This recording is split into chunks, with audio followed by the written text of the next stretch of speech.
Hola, mi nombre es Vladimiro Vázquez y pastoreo Visión de Fe en Guatemala. Quiero darle la más cordial bienvenida a este video.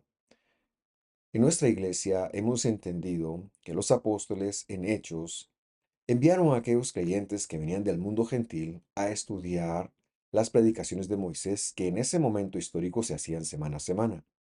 Y esa es la razón de que nosotros transmitamos hoy en día cada semana una nueva porción.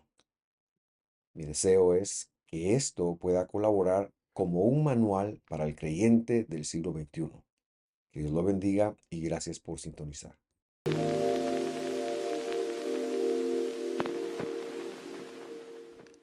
Me da muchísima alegría darle la bienvenida, por cierto, con mucho amor también, al estudio de las porciones semanales. Hoy estudiaremos la porción de RE, la cual quiere decir mira, observa e incluso percibe. Y esta comprende del capítulo 11 y versículo 26 del quinto libro de la Escritura, es decir, de Devarim en hebreo, Deuteronomio en castellano, hasta el 16, es decir, capítulo 16, versículo 17. Y en el desarrollo de hacer una lectura verso a verso, a veces es complicado nombrar un tema, pero queremos ver el temor y la honra a Dios basado desde un enemigo muy fuerte como lo es la idolatría. Y como siempre, pues me gusta hacer un pequeño resumen de lo que veíamos el año pasado, porque en el caso este está muy relacionado, ya que no leímos el último versículo que describía lo que había que hacer con los falsos profetas. De hecho, este fue nuestro tema el año pasado, la idolatría y los falsos profetas. Y aterrizábamos o hablábamos de que nadie puede agregar o quitar algo a la Torah del Señor. Muchos hoy en día, desde una perspectiva falsa, he de decirlo, se atreven a decir que hay cosas en la Escritura que ya no aplican, que ya no valen, y con falsas profecías e incluso señales o quizás hasta algún prodigio, se dedican a agregar a la Escritura cosas que la Escritura misma no ha dicho y luego lo disfrazan como actos proféticos, en fin. Queremos hacer entonces esta denuncia porque eventualmente este tipo de proyección, voy a llamarle así, aterriza en buscar otras deidades. Si bien ahora mismo puede que se mantenga el nombre del Mesías en la boca de muchos, que también se busque como un poco de reconocimiento, como un poco de adoración, de idolatría para la persona, para el profeta, también puede caer en esta perspectiva. Seguimos la lectura entonces donde lo habíamos dejado el año pasado. Es más, voy a leer el versículo 4 que sí leímos el año pasado para tener contexto de lo que dice el versículo 5. Devarim 13, versículo 4. En pos del Señor su Dios ustedes andarán. Es decir, vamos a caminar, vamos a hacer una brecha detrás de nuestro Dios, o sea, de la palabra, de su escritura. Y a Él temerán, es decir, lo imitaremos a Él. Por eso es que es andar en sus mandamientos. Y luego dice, guardarán sus mandamientos, sus competencias, es decir, pondremos una estricta observancia alrededor de ellas. Y por último dice, escucharán su voz, les servirán y a Él se unirán, es decir, nos pegaremos en Él. Y todo esto nos pone entonces en una perspectiva en la cual la única voz que debemos de escuchar es la voz de Dios, la cual hoy en día estrictamente viene al 100% desde su palabra, desde Génesis a Apocalipsis. Y también viene de aquellas voces que interpretando la escritura la explican para nosotros. En ese sentido, cuando usted oiga, escuche una enseñanza de la escritura, pero que justifica lo que la escritura, que no contradice otra parte, bueno, eso es escuchar a Dios. Y luego eso nos lleva al primer versículo de lo que queremos ver hoy. Y aquel profeta, es decir, aquel que había hecho que el pueblo se desviara, o aquel soñador de sueños, dice, morirá. el que hizo una señal y luego les llevó por caminos incorrectos, ese es el contexto. Por cuanto habló apostasía delante del Señor vuestro Dios, dice, que te sacó de la tierra de Egipto y te compró de casa de siervos para sacarte del camino por el que el Señor tu Dios te mandó que anduvieras y quemarás el mal de en medio de ti. Este versículo no es de fácil explicación, por lo tanto vamos a estacionarnos unos minutos en él y reconecta con lo que hemos visto el año pasado en función del profeta o aquella persona que soñó sueños que Dios permite que venga, que haga una señal y que después nos dice, bueno, ahora vamos a buscar otra forma, algo que no está escrito de cómo adorar a Dios. Podemos hacer muchas equivalencias, pero es que esto es lo que está ocurriendo. Entonces, lo primero que quisiera yo señalar es que existe sobre este personaje una aplicación de la pena de muerte. Esto se aplicó exclusivamente en el tiempo en donde la escritura era lo que gobernaba en Israel. Pero durante las conquistas y ahora que en esta tierra no gobierna un gobierno, valga la redundancia, temeroso de Dios, sino que es político, las leyes han cambiado y no veremos las leyes de Dios aplicadas a una tierra hasta que Él regrese por nosotros en la nueva Jerusalén. Los gobiernos hoy en día se han secularizado. Por lo tanto, decimos que no podemos tomar la justicia por nuestras propias manos. No se trata de que andemos en cruzadas y andemos matando gente o deseándole el mal a gente siquiera que ha tenido un fallo en este sentido. No podemos tomar la justicia por nuestras propias manos, y menos por encima de las autoridades que secularmente gobiernan en los países en donde vivimos. Pero eso no quita que Dios mismo se encargará en cumplir su palabra, que estas personas no dejarán de vivir una consecuencia. Y también decir de esta persona en el tiempo bíblico que esta persona eh, sería vencida en juicio, es decir, debería llevar un debido proceso. Y solo después de ese debido proceso es que los tribunales que representaban a Dios, los jueces, perdón, que representaban a Dios, serían quienes harían esta sentencia. Luego vemos que el versículo ha mencionado que la consecuencia de esto o morirá porque habló apostasía. ¿Qué quiere decir eso de hablar apostasía? La palabra aquí nos habla de un verbo que trata de darse la vuelta con respecto de Dios, de voltearse con respecto de Dios. Y lo que está haciendo entonces este falso profeta o soñador de sueños, como dice la escritura, es que se proyecta a creyentes tratando de desacreditar lo que Dios ha dicho. Y los que escuchen, como lo hemos visto en Apocalipsis, quizás no eran verdaderos creyentes. La apostasía tiene que ver con el abandono de la palabra de Dios que muchas personas tienen.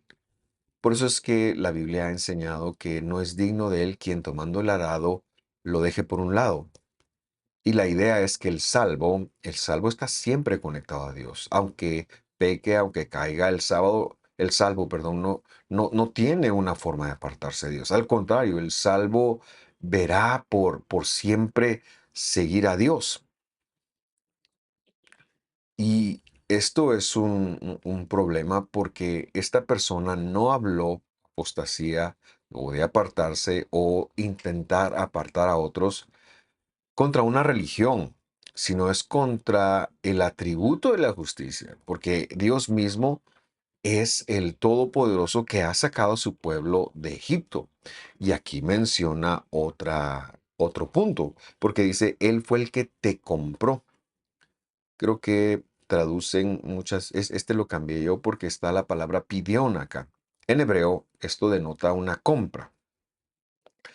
Y lo que nos enseña es que Dios nos ha comprado. En Egipto, primeramente, justo Él va y le dice a Faraón, ya te han servido suficiente, ese es tu pago. Como Faraón no los quiso dejar ir, entonces Dios causó que vinieran las plagas. Pero hoy en día también tiene una referencia a que Dios, nuestro Mesías, con su propio cuerpo, ha pagado, comprado el derecho de ser nuestro Dios, porque era la demanda que la justicia requería, no porque éramos dueños de Satanás y nos vino a comprar de Satanás, no, es que la justicia decía que, por supuesto, que el Satán era nuestro dueño, pero que para hacer esa transacción, para que hubiera pueblo para él, él tendría que dar su propia vida. No, repito, no como una transacción contra el enemigo, sino porque nosotros habíamos sido vendidos al pecado y él tenía que redimirnos del pecado. Por eso nos ha comprado para él. Ahora bien, y volviendo a nuestro versículo, la intención de estos falsos profetas o siervos de la oscuridad no era otra más que sacarnos del camino. Y yo quiero que usted vea cómo la Biblia hace esta analogía de estar en un camino. Si usted alguna vez ha ido por alguna carretera, no me dejará mentir que si uno quiere llegar a un destino, pues no puede salirse de la carretera. Y esa es más o menos la idea detrás de la palabra de Dios. Dios y su palabra establecen la carretera y la apostasía ha venido para desviarnos del camino para no llegar a nuestro destino. Estas personas quizás lo pueden lograr con muchos por medio de señales, por medio de falsas señales,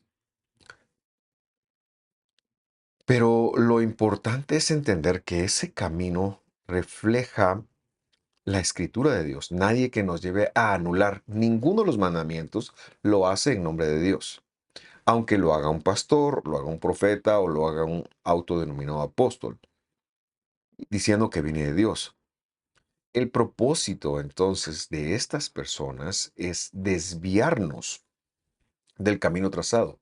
¿Y cuál es ese camino trazado? Como lo mencionábamos, es la Torah del Señor.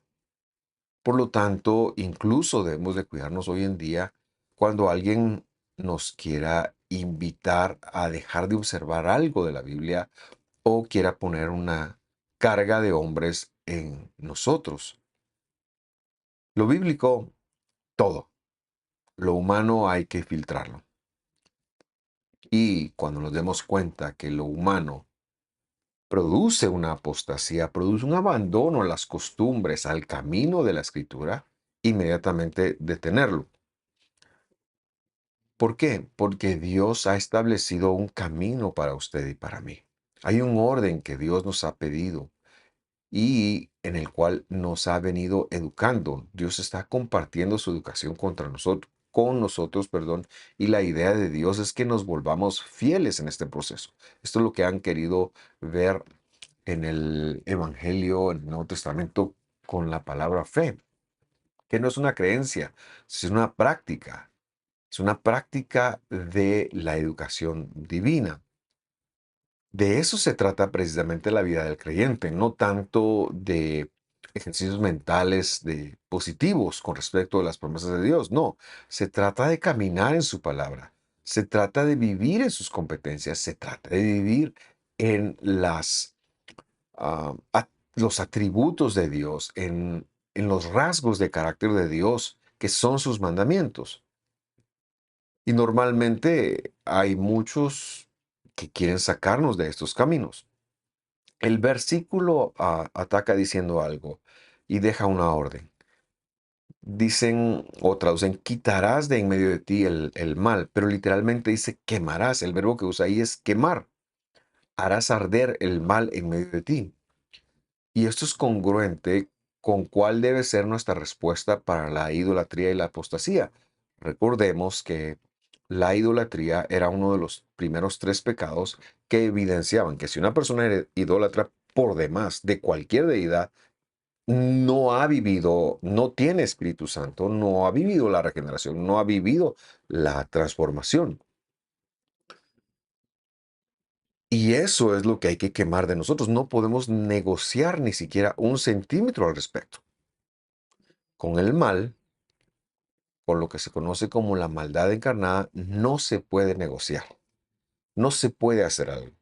Debemos de apartarnos. Hay que quemarlo. El caso aquí es literal. Pero la escritura también tiene que, o te desafía a hacerlo en tu mente. No puede quedar rezago alguno de la idolatría. No tendrás dioses ajenos delante de él. Debes de apartarte, debes de quemarlo. Y es el camino, como lo mencionábamos, la educación de Dios, la que nos irá enseñando poco a poco cómo quemamos la idolatría en medio de nosotros. Por supuesto, estoy usando una figura, estoy usando una alegoría, la de quemar. No estoy hablando de agarrar cualquier ídolo que tenga cualquiera y andarle quemando ídolos a personas. Estoy hablando de lo nuestro, aquello sobre lo que yo tengo control. Claro, no debe haber un ídolo en nuestra casa eh, o posesión nuestra. Si usted vive con sus padres y ellos lo tienen, no hay mucho que usted pueda hacer, pero no debe haber un ídolo nuestro, no debe haber algo que funcione como un ídolo. Lo debemos de quemar, pero no me refiero tanto aunque sí, a lo literal, me refiero más a nuestras actitudes, a lo que nosotros consideramos como ídolo y que funciona y que nos domina. Seguimos entonces leyendo porque ahora va a ser un cambio. Aquí aterrizó lo de los falsos profetas, pero ahora va a empezar a enfocar cómo se maneja esto si viene de personas muy queridas, es decir, cómo se maneja la idolatría cuando venga de personas muy queridas. Vamos al versículo 6. Cuando te incitare tu hermano, hijo de tu madre, o sea, una persona querida, o tu hijo, que se quiere más que un hijo, o tu hija, o la mujer de tu seno, de esta versión, ahí sale la palabra cuello, la mujer de tu propio cuello, la mujer de tu cuerpo, la mujer de tu vida, la que algunas veces traducen como alma, aquí la han traducido como seno, se refiere a la mujer que amas. O tu amigo que sea como tú mismo, diciendo en secreto, vamos y sirvamos a dioses ajenos que ni tú ni tus padres conocisteis. El verbo incitar está en causativo, quiere decir cuando venga alguien que sea una persona que respetas, que ames y te invite a servir otras deidades, es decir, cosas que no son el Dios de Israel.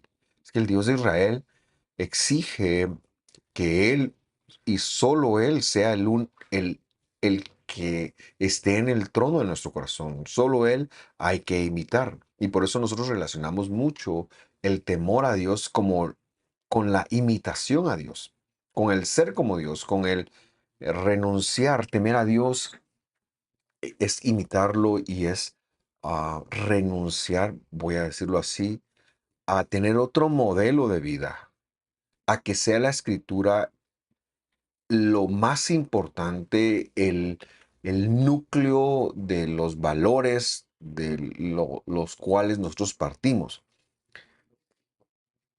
Y entonces viene alguien y quiere atentar en contra de eso. em, ¿Qué es lo que pasa? Verso 7 dice, de los dioses de los pueblos que están en vuestros alrededores, cercanos a ti, que la invitación sea a servirlos a ellos o lejos de ti, desde un extremo de la tierra hasta el otro extremo de la tierra. No deja duda, no puede haber alguien en toda la tierra que ocupe el lugar del Dios de Israel. Verso 8, no consentirás con él, ni le escucharás, es decir, no pondrás atención. Inmediatamente cuando veas eso, tienes que decir no, ni tu ojo le perdonará. Ya va a explicar qué quiere decir eso, ni tendrás compasión, ni lo encubrirás. Y que corresponde entonces, lo sigue diciendo a continuación, verso 9. Antes, tienes que matarlo, dice. Tu mano será primero sobre él para matarle y después la mano de todo el pueblo. Y antes de que usted piense o vea esto como una barbaridad, yo quiero que, en primer lugar, nosotros tengamos en mente varios aspectos que quizás sea importante mencionarlos acá. El primero de ellos es que la escritura fue dada para tu bien y nadie, ni siquiera un ser querido, o una persona admirada, como ha sido el caso de los falsos profetas, o la esposa, o el hijo, o un amigo, alguien a que tú amas, o alguien que hiciera una señal, que aquí vemos ambos casos, tienen el derecho de apartarnos de Dios. Ahí tú tienes que establecer un límite. Nadie puede decirte o u obligarte a seguir a otra deidad o imponerte eso. La honra a los padres, por ejemplo, tiene su límite en este momento. Debes de escoger servir a Dios, en primer lugar. Pero en segundo lugar, también establecemos que esto no es una cuestión en la cual alguien te hace una invitación y tú tienes que matarlo. No es algo que no tenga un debido proceso. De hecho, el capítulo 17, versículo 6 de este mismo libro ha dicho: por dicho de dos o tres testigos morirá el que hubiere de morir. No morirá por el dicho de un solo testigo. ¿Qué quiere decir esto? Que esto es una reflexión a un debido proceso. Por eso vemos eh, que luego se pedía que el pueblo, tú serías primero, pero luego vendría el pueblo. Entonces, tenemos que organizar varias ideas. En primer lugar, se trata de personas muy queridas como hijos, cónyuges, hermanos, y la idea sería que si estas personas te abordaban, tú tendrías que negarte a escucharlas, pero luego tendrías que establecer una denuncia. En primer lugar, tendrías que decirles a ellos: mira, no, esto no va bien. Y si había una insistencia, establecías una denuncia con las autoridades. ¿Por qué razón? Porque la Escritura ha dicho que hay que quemar de en medio de nosotros el mal.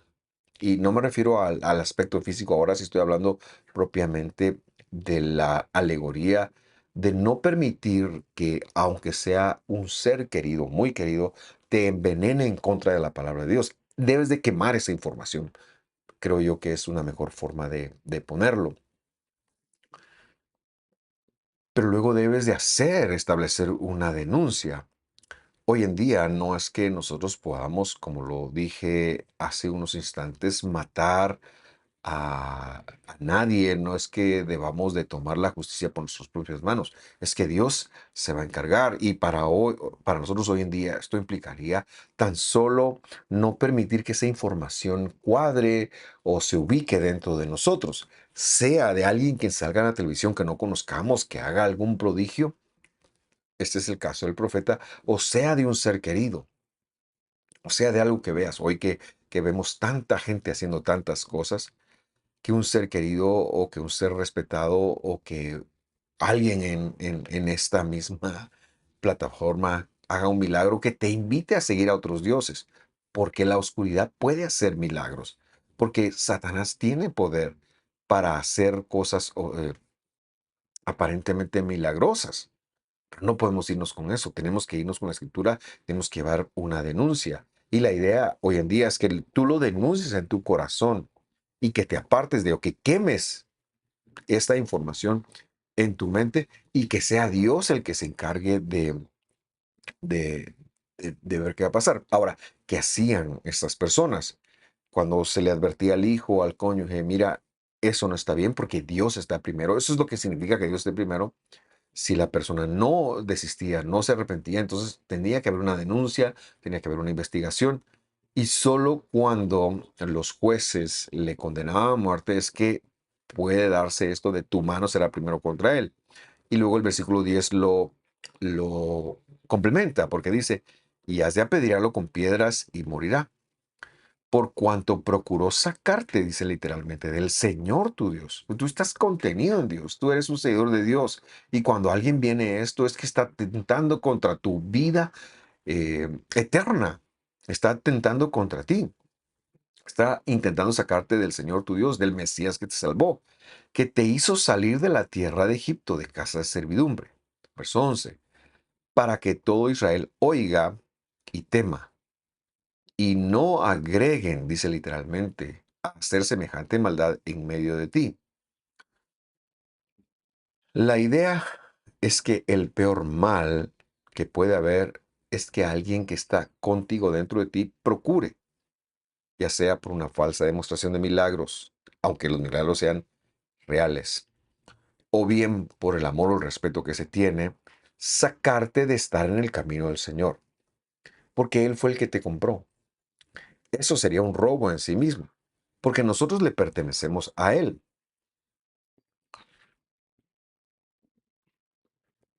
El punto del versículo 11, y lo quiero volver a leer, es para que todo Israel oiga y tema, escuche y tema, escuche y tema. Y luego dice, y no agreguen a hacer semejante maldad en medio de ti. ¿Por qué coloca el verbo agregar ahí? Porque no es el verbo hacer como traducen algunos. El verbo agregar es porque ya ha habido una maldad. La maldad es que viene un falso profeta y entonces ahora es que hacemos la conexión y hace una señal. Y tú tienes que ser muy valiente y tienes que ser muy fuerte para resistirte a guardar y hacer únicamente lo que está escrito. Pero a lo mejor esa señal salpicó a un ser querido tuyo. A lo mejor alguien vio, alguien vino contigo y dijo, mira, están hablando de otra edad. Mira, hay una manera distinta a Dios de buscar. Si tú haces esto, si te vas por este camino, si das esto, si haces algo, cualquier cosa que no sea el seguir a Dios. Por eso es que usa el verbo agregar, porque lo que está hablando acá es de la influencia de gente que amamos nosotros, que también vio lo mismo, que también vio al falso profeta y que ahora quiere hacernos apostatar de esto y quitarle la gloria a Dios porque a Él le pertenecemos.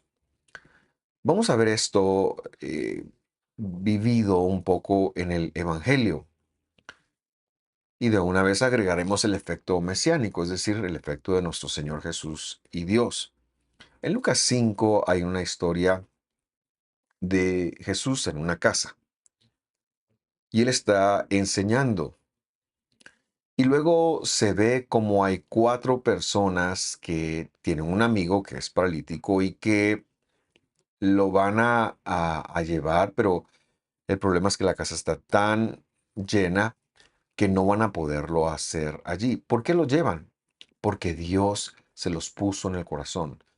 Y luego, ¿por qué los suben al techo? Porque Dios se los puso en el corazón. Esto no tiene que ver con la fe de ella, esto tiene, de ellos, perdón, esto tiene que ver con la guía de Dios. ¿Y por qué abrieron el hoyo en el techo? Porque Dios se los puso en el corazón. Nuevamente no tiene que ver con la fe de ellos, sino es una enseñanza, una educación divina. Y todo esto porque Dios quiere dejarnos esta gran lección y por supuesto también sanar a esta persona para que Dios se glorifique. Entonces aquí lo que vamos a ver es a un profeta haciendo señales y viendo cómo se manejó esta señal y a unos amigos, como también lo veíamos en Deuteronomio, que van a colaborar en ser usados por Dios, en ser cómplices con Dios en la sanidad de este paralítico. Finalmente ellos abren el techo, lo introducen y llega al punto que el paralítico está en el piso. Yo quiero que usted se imagine esta escena. ¿Y qué esperaban los amigos? Pues que Jesús lo sanara. ¿Qué quería hacer Jesús? Bueno, él no quería solamente sanarlo, él quería salvarlo, él quería registrar su nombre en el libro de la vida, él quería perdonar sus pecados y de paso enseñarnos a nosotros muchas lecciones. Así que se le queda viendo fijamente al pobre paralítico y le dice, tus pecados te son perdonados. Usted podrá imaginar cómo respondieron los que estaban al lado de él pensando que un humano estaba tomándose atribuciones de Dios. Pero no se estaba tomando atribuciones, es que era Dios, no era un humano el que estaba allí. Parecía humano, pero es que el que estaba allí era Dios. Las personas, los sabios, los estudiosos, les parece una blasfemia, con todo el sentido del mundo.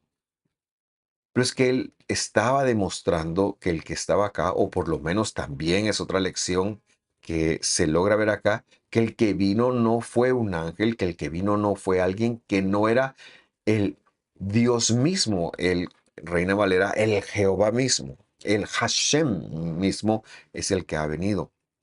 Entonces, Él ahora les va a demostrar quién era y para confirmar el perdón que ha extendido, porque solo Dios puede perdonar pecados, voltea al paralítico y les dice, es decir, primero le dice al paralítico, tus pecados te son perdonados. Esa es la secuencia.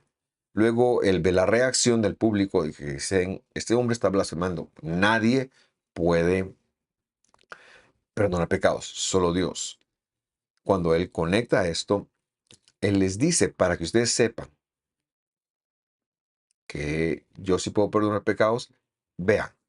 Y leemos el verso de Lucas capítulo 5, versículo 24. Dice así, para que ustedes sepan, les dice, que el Hijo del Hombre, que quiere ser el Hijo del Hombre, es el Dios disminuido aquí en la tierra, tiene potestad, tiene autoridad en la tierra para perdonar pecados, dice el paralítico. Esa es la prueba. A ti te digo, levántate, toma tu lecho y vete a tu casa. Es decir, él está haciendo la demostración de que quien vino es Dios mismo en su forma en la cual él se despojó de sus atributos, se despojó de toda su gloria, algo difícil para ellos de comprender. De hecho, no se lo comprende a menos que Dios lo haga comprender a uno. Pero también está estableciendo un testimonio. Es decir, si yo le perdoné los pecados a este hombre y ahora lo voy a hacer caminar, entonces Dios mismo está acá. Porque, porque esta es una seña, esta es una prueba de que la restauración de este hombre de una vez se fue para su salud. Veamos el versículo 25, dice, y luego, levantándose, este es el paralítico, en presencia de ellos y tomando el lecho en el que estaba echado, se fue a su casa glorificando a Dios. Yo quiero que usted imagine la escena. En primer lugar, se lleva a cabo la intención de Dios. Dios quiere sanar a este hombre y lo quiere salvar. En segundo lugar, también se comprueba que el que está aquí era Dios. En tercer lugar, los amigos que están en el techo se quedan también con la alegría de haber participado, siendo ellos siervos de Dios, conducidos por Dios, porque Dios se los pidió, porque Dios fue el que lo puso en el corazón de uno de ellos, que luego convenció a los otros tres y que se dio a cabo. Pero también está pasando algo más. Hay un efecto en terceras personas. La primera persona es el paralítico. Él se va a su casa glorificando a Dios. Usted vea que esto es precisamente lo que se busca de los milagros y de las instrucciones y de los amigos, en fin, que se produzca el efecto de buscar, de glorificar al Dios, de darle honra al Dios, por supuesto, al Dios de la Escritura. Lo que quiero que quede claro entonces ahora es que la obra del Mesías, diferente a lo que veíamos en Devarim, es decir, en Deuteronomio, provocó que los afectados dieran honra a Dios. En Devarim se provocó que fueran detrás de otras deidades, que existiera esta inquietud de sustituir la palabra de Dios, sustituir al verdadero Dios. Pero lo que nosotros tenemos que entender es que los milagros pueden ser reales, porque hay milagros reales, pero los únicos milagros que son verdaderos, es decir, desde la verdad, son aquellos que confirman la palabra de Dios, son aquellos que confirman la unicidad de Dios, son aquellos que confirman la gloria a Dios, son aquellos que confirman la redención, son aquellos que confirman que Dios vino y que tomó forma humana y que murió por nosotros, son aquellos que confirman la obediencia a los mandamientos. Veamos el verso 26. Y tomó asombro a todos, dice esta versión, y glorificaban a Dios y fueron llenos de temor, diciendo, hemos visto maravillas hoy. Lo que hemos visto hoy es que cuando hay una señal que nos invita y nos confirma la Escritura, esto viene de Dios. ¿Cómo sucedió con nuestro Dios y Mesías? Porque todo fue de acuerdo con la Torá. Es decir, Él los sanó, perdonó sus pecados y ellos se fueron glorificando al Dios de Israel. Esta gente la veremos en la resurrección. Ahora bien, su palabra, su palabra se confirmó. La gente aquí en Lucas fue llena del temor a Dios, al igual que lo sería la consecuencia de morir en el capítulo 13, versículo 11, a fin de que la gente aprendiera a temer a Dios, es decir, que aprendiera a ser como Dios. Por lo tanto, cualquier ah, evento, voy a llamarle, cualquier milagro, cualquier portento, que no le traiga la gloria de Dios, no parte de la verdad, aunque sea real, aunque sea tangible.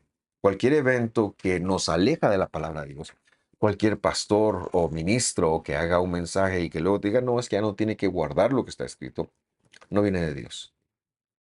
Cualquier persona que esté con, que sea querido de nosotros y que haya visto ese milagro y que luego nos diga así, no, es que el pastor dice que ya no hay que guardar la palabra de Dios, que los mandamientos ya no van, que lo que sea, hay que ponerle límite a eso.